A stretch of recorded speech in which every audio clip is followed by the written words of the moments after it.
What is going on, Bulls Nation? So there are reports that Zach Lavine is open to playing for the Sacramento Kings. The question is Sacramento open on getting Zach Lavine, and should they? So let's talk about it right after this. This is your home for all things Chicago Bulls. Join the conversation. You're listening to Chicago Bulls Nation. All right, Bulls Nation. So, clutch sports. Let's talk about that first, because that is the key word here. They control, or almost control, the NBA in a sense that is LeBron's, camp, and we all know that they could go wherever they want because they have, for example, on the Kings, they do have their star player, which is De'Aaron Fox. They could team up both clutch clients in Zach Lavine and Fox together. Of course, if you're the Kings, you want to appease the Aaron Fox as well, and also his camp. If they suggested this, at least you gotta entertain it. You don't want to mess with clutch because they are powerful. They have the star players and whatnot. But with that being said, you also don't have to bend to them if you don't want to. Now, in Kings' perspective, it's very hard in the history of Sacramento Kings to get a star player because the market that they're in, they're like, I don't know, maybe third or fourth in the California area when it comes to marketability. Of course, we got the Lakers, the Clippers now star-studded, and then you got in Oakland, you got the Golden State Warriors. So with Kings, either you got something homegrown or you trade for someone. And with Zach Lavine, what is it going to cost them to pick them up? I say not a whole lot. If they ever want to go to Zach Lavine route, they probably have to, because of the salary and whatnot, they have to involve Harrison Barnes and most likely Kevin Werder, and then maybe Davion Mitchell, maybe. And at that point, maybe a pick. If you're the Bulls, the real price here is the pick, not Harrison Barnes, not Kevin Werder. They're nice players. They could help your team.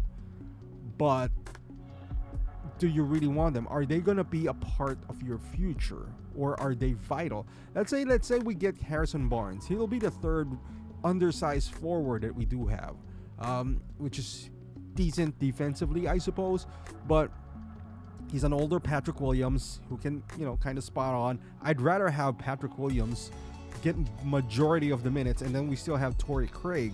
I'd rather get a defensive-minded power forward to pair up with Vooch once they're on the floor together, like something that's lengthy, that can block shots and rebound, rather than somebody like Harrison Barnes, who's just basically an older Patrick Williams.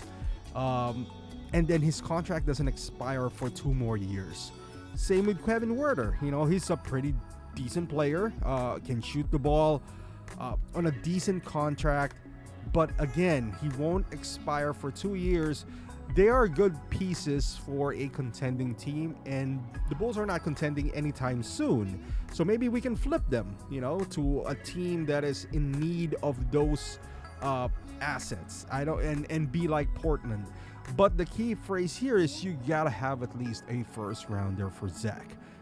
That's, I guess, the starting point, and then you can give me whatever you want after that. At least an unprotected first. With Zach and Fox's, a backcourt duo, that would be pretty dynamic. I'm not gonna lie. Now, I don't know how stylistically that would work for Sacramento, because Sacramento needs defensive players. I'm not gonna give up Caruso to package to Zach for that. No, not at all. You can make it 2 picks. I'm still not gonna trade Caruso. Caruso in by himself needs to have 2 first-round picks because of the salary that he does have. He's a first-team all-defensive player, and he has 1 more year of controlled salary for any contending team. That is godsend. So with that being said, we got to start with the 2 first-rounders. If not, keep Caruso, make him the anchor of your offense. He's a good locker room guy. At worst, he would be the leader alongside, the vocal one, alongside Kobe White. You just don't let go of a guy with that kind of a character for a late first rounder. What, you're gonna trade Caruso to get another Dalen Terry? Is that what you're trying to suggest? No, it needs to be at least two. Otherwise, you just keep the guy. He becomes free agent. You sign him to a good deal, because again, Caruso is something that a guy that you want to embody your franchise with. He is a hard worker, a good story, and all that stuff. Now, as far as Zach, so Sacramento, I see it as a trade possibility for Zach, just because of the clutch connection as well. And it's because of Sacramento. They tried getting Zach when he was a free agent. Again, they can't really attract those high, big name free agents. Now that they're winning, they might be able to, but this is right on the table. If that's all they have to give up, I don't know if that's how vital that is to them, because with Werder, you can easily replace his production with Zach. Zach is a great shooter as well, and he runs the floor really well. If he has a point guard like De'Aaron Fox, if you see his highlights when he was playing alongside Lonzo, who's a dynamic point guard, they go along really well. The problem now is Kobe's dynamic too, but I don't think Zach respects him the way he respects Lonzo. But Kobe's coming up on his own. I think it's a bad idea to team him up with Zach one more time.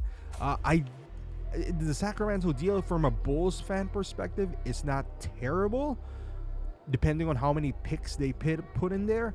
If there's no picks, if I was the Bulls, I'd rather not pull the trigger. I'd hold on to him till some team becomes desperate and maybe give you a pick.